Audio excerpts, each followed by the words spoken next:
కన్నా దాసులమైపోవడం గొప్పది.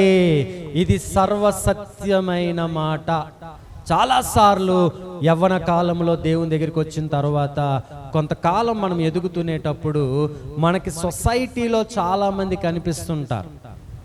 ఆ కనిపించినప్పుడు వారికన్నా నేను తక్కువగా ఉన్నాను, వారికంటే నాకంటే వారు బాగున్నారు అనే భేదం మనకు కనిపిస్తే అప్పుడు అనిపిస్తుంటుంది, నేను వెనక్కి వెళ్ళిపోతే బాగున్ను కదా, నేను ఉద్యోగం చేసుకుంటే బాగున్ను కదా, నేను వెనక్కి వెళ్ళిపోయి నా యొక్క లైఫ్ స్టైల్ని బాగా మెరుగుపరుచుకొని అప్పుడు రావచ్చు కదా సేవకి. ₹1,00,00,000 సంపాదించుకొని బ్యాంకులో ₹1,00,00,000 వేసుకొని ఆ వచ్చిన వడ్డీతో చక్కగా దేవుని పనే చెయ్యొచ్చు కదా. ఎవరిని అడగాలి, ఎవరిని అడగవసరం లేదు, నా లైఫ్ స్టైల్ నాకు ఉంటుంది, నేను చక్కగా వెళ్ళి సేవ చేస్తాను అని అనుకునే భ్రమలు మన జీవితంలో ఎన్నోసార్లు వస్తుంటాయి. కానీ కష్టపడితే ఉన్న తృప్తి ఎలా రాదు. ఏమండి, ఎంతోమంది సేవకుల పిల్లలు, ఈరోజు ఆ అబ్బాయి చెప్పిన మాటే కాదు, నేనే విన్నాను, ఎంతోమంది సేవకుల పిల్లలు దేవుని పరిచర్య రావడానికి ఇష్టపడట్లేదు. కొంతమంది వస్తున్నారు, ఎలాగొస్తున్నారంటే పెద్ద సంఘము చక్కగా నెలకు వచ్చేసరికి ₹1,00,00,000 డబ్బులు వస్తుంటే వాళ్ళ పిల్లలు తప్ప ఇంకెవరికి అవకాశం ఇవ్వట్లేదు. ఒక దగ్గరేమో రాలేకపోతున్నారు కష్టాలను చూసి, ఇంకో దగ్గరేమో డబ్బును చూసి ఆస్తిని చూసి ఉండిపోతున్నారే తప్ప వాస్తవమైన దేవుని ఆత్మతో నడవలేకపోతున్నారు. ప్రజలు డబ్బును కాదు చూడాల్సింది, దేవునిని మనము చూసేవారముగా ఉండాలి అనేటటువంటి మాట. అందుకు మోషే ఏం చెప్పాడండి, ఒక మాట చెప్తున్నాడు, భయపడకుడి, యెహోవా మీకు కలుగజేయు రక్షణ మీరు ఊరక నిలుచుండి చూడండి. ఏం చెప్తున్నాడు, ఇదిగో భయపడద్దు, గోన్ భయపడద్దు, ఊరక నించొని చూడు. నీ జీవితంలో దేవుడు చేసిన గొప్ప కార్యాన్ని, గొప్ప కార్యాలు చూడాలి అంటే ఊరక నించోగలిగే శక్తి మనకు కావాలి. ఊరక నించోగలమా? ఏమండి, ఇలాగ ఊరక లోన గడగడ గడగడ గడగడ గడగడ కింద ఊగిపో ఎలాగుంటుంది అంటే భయం వేసేస్తా ఉంటుంది. ఊరకలించోమన్నాడు దేవుడు, ఆడొచ్చేస్తున్నాడు. ఊరకలించోమన్నాడు, ఆడొచ్చేస్తున్నాడు. ఊరకలించో అప్పులలో వచ్చేస్తున్నారు, ఊరకలించోమని అమ్మో తగులలో వచ్చేస్తున్నారు, ఊరకలించోమన్నారు అదిగో నేను ఇచ్చి డబ్బు ఇవ్వాల్సిన అందరూ వచ్చేస్తున్నారు. ఊరకలించోమంటే ఇవి కాదు, దీన్ని తగ్గించి మనస్సును నెమ్మది చేసుకొని దేవుని కార్యం వైపు చూడగలగాలి. హల్లెలూయా. ఊరక నించోగలగడం రావాలి. సంఘానికి వచ్చి గాబరై ఊరక కూర్చోండి. ఏమండి, దేవుని దగ్గరికి వచ్చినప్పుడు ఎలా కూర్చోవాలి, ఊరక కూర్చోండి అనుకుంటాం కదా. బాగా టెన్షన్ వచ్చి బిజీ అయిపోయినప్పుడు ఏమనుకుంటాం, సరదాగా పార్కుకి వెళ్ళి అలాగా, బీచ్కి వెళ్ళి అలాగా, డెహ్రాడూన్ కొడైకెనాల్ వెళ్ళి అలాగా అనుకుంటామా? ఎక్కడికో దూరంగా చల్లని ప్రాంతంకి వెళ్ళి అలాగా. ఎలా కూర్చోవాలట, అలాగా. అంటే మనస్సును నెమ్మది పరుచుకునేలాగా. పెద్ద ఎత్తైన కొండ మీదకి వెళ్ళి చూస్తే ప్రకృతిని చూసేటప్పుడు కొన్నిసార్లు ఆహా ఎంత బాగుంది అనిపిస్తుంది, చూసారా? అలాగా కూర్చోవాలి. అర్థమైందా? దేవుని గొప్ప కార్యాలు చూడాలంటే అంతగా మనం మార్చబడి నమ్మకం అంత రావాలి. ఇక్కడ ఏమంటున్నాడు దేవుడు, ఊరక ఉండండి, యెహోవా మీకు నేడు కలుగజేయ రక్షణ మీరు ఊరక నిలుచుండి చూడండి.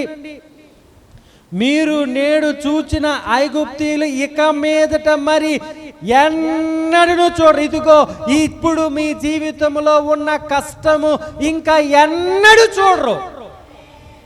చూడకూడదంటే ఏం చేయాలి? ఊరక నించొని దేవుని చూడాలి. దేవుడు చేస్తాడు, ఖచ్చితంగా జరుగుతుంది అనేటటువంటి బలము కలిగి మనం చూడగలగాలి.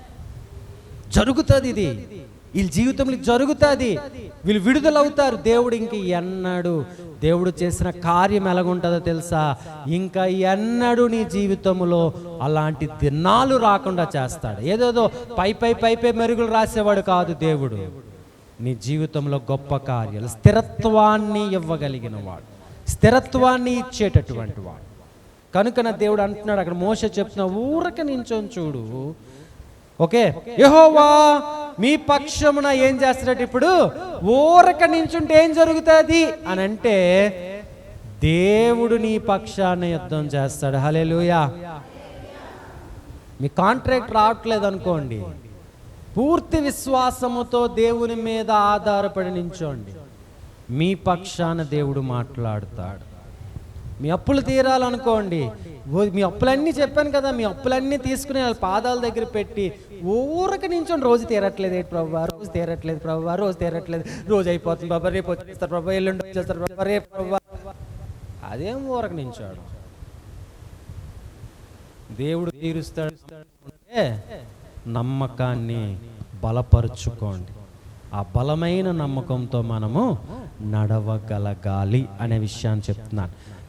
నెహెమ్యా రాసిన గ్రంథము 4:20, అక్కడికి మా దగ్గరకు రండి, మన దేవుడు మన పక్షమున యుద్ధము చేయును. హల్లెలూయా. బాకా నాదము ఊదగానే యుద్ధ భూమిలో జరుగుతునేటప్పుడు వారు హెచ్చరికగా ఏం చేస్తారంటే హారన్, ఏమండి, బాకా ఊతారు. అని ఊదగానే బాకా ఎంత దూరం వరకు వినబడుతుందో, వినిపించుకోగలుగుతారో ఏం చేయాలట? పరుగు పరుగు పరుగు పరుగు పరుగు పరుగున దగ్గరికి వస్తే దేవుడు మీ పక్షమున యుద్ధము చేస్తాడు. ఈ యుద్ధం గురించి మనం కొన్ని మాటలు తెలుసుకొని, చాలా విషయాలు ఉన్నాయి కానీ కొంచెమే చెప్తాను. కారణం ఏంటంటే మరి సమయం మనకు లేదు, అదే కారణం. ఓకే, కొంచెం మళ్ళీ చూసుకుందాం దాని గురించి. రేపు మనకు ఉంది కదా అవకాశం, we can follow on that days. Okay, చూద్దాము. దేవుని కోసం మనము నమ్మకత్వముతో జీవించినప్పుడు నీ జీవితంలోకి నమ్మకాన్ని పాడు చేసేవి కొన్ని యుద్ధాలు చేస్తూ ఉంటాయి. ఏం చేస్తుంటాయి? నమ్మకాన్ని పాడు చేసేవి.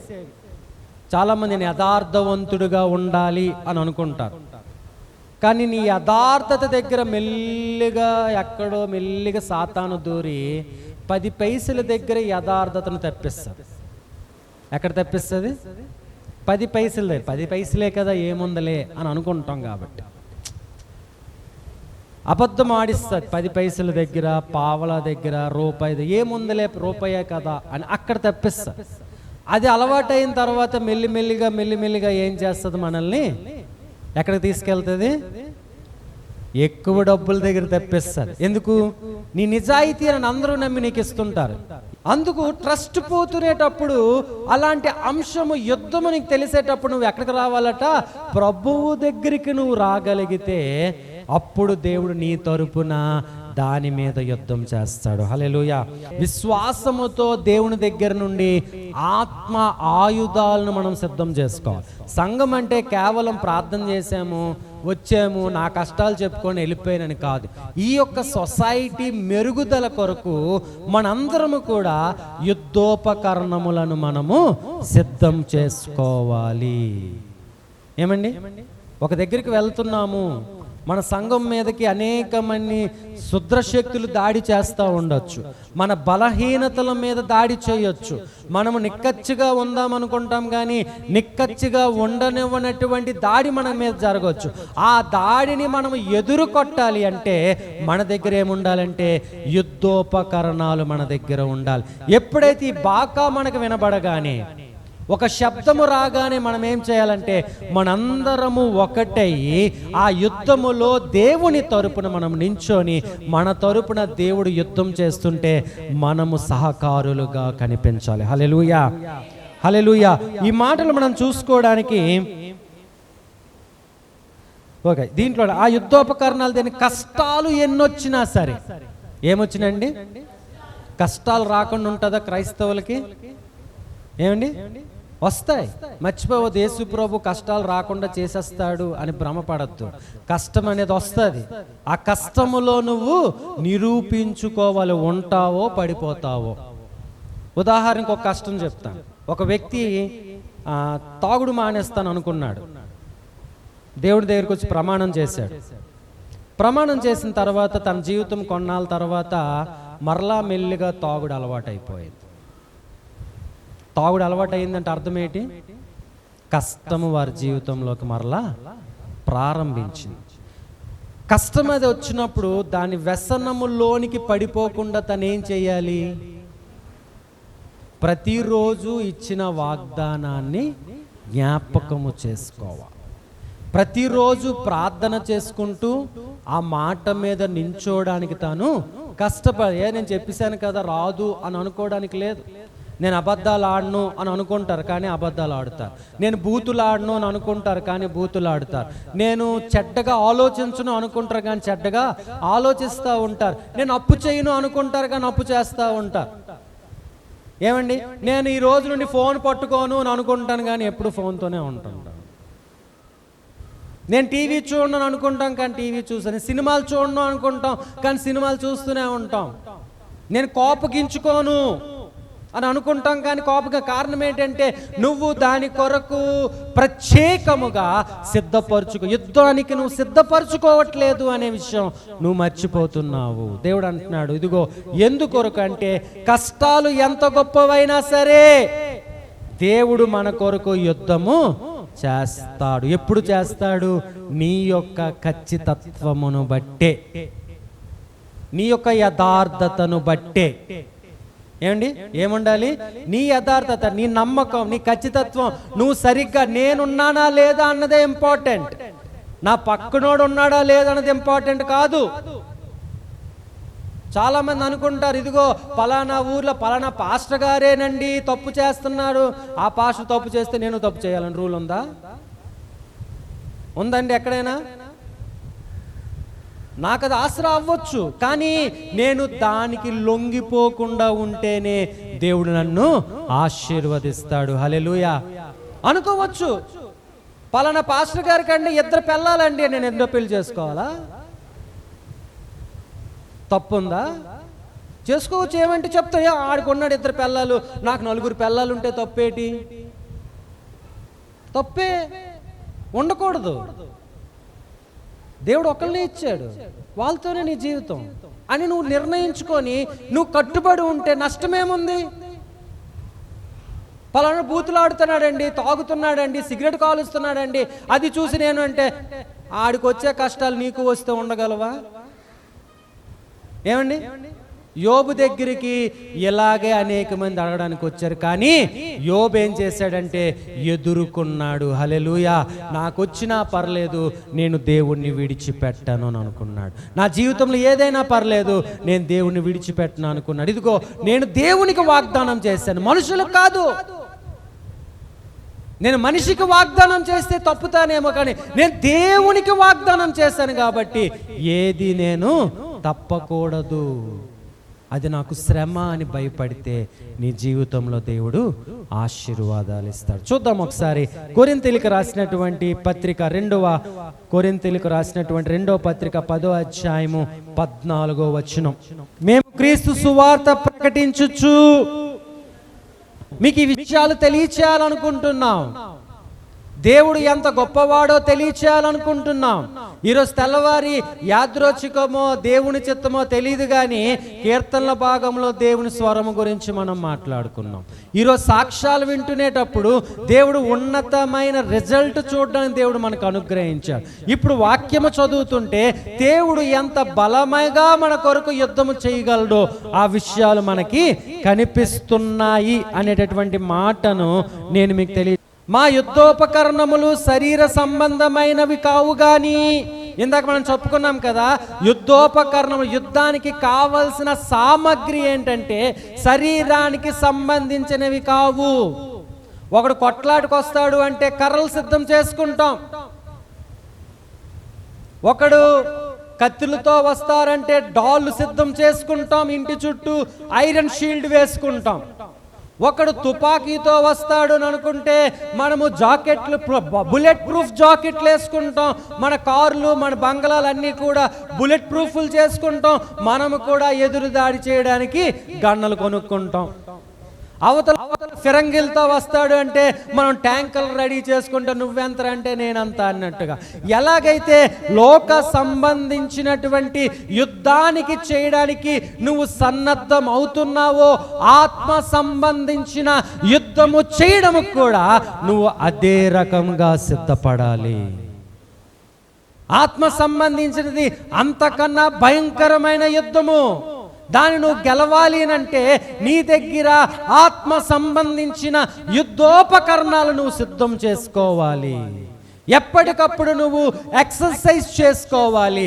ఎప్పటికప్పుడు నువ్వు నీ ఆత్మలో బలము కలిగి నువ్వు ఉండగలగాలి. ఒకవేళ ఇంత కడుపేసుకొని పరిగెట్టరా అంటే పరిగెడతాడు దొంగను పట్టుకోమంటే. ఏమండి, ఇప్పుడు యవ్వన కాలం పరిగెట్టినట్టుగా 30-40 సంవత్సరాల్లో కూడా పరిగెట్టాలి అంటే ఏం చేయాలి? ప్రతిరోజు తాను క్రమము తప్పకుండా ఎక్సర్సైజ్ చేయగలగాలి.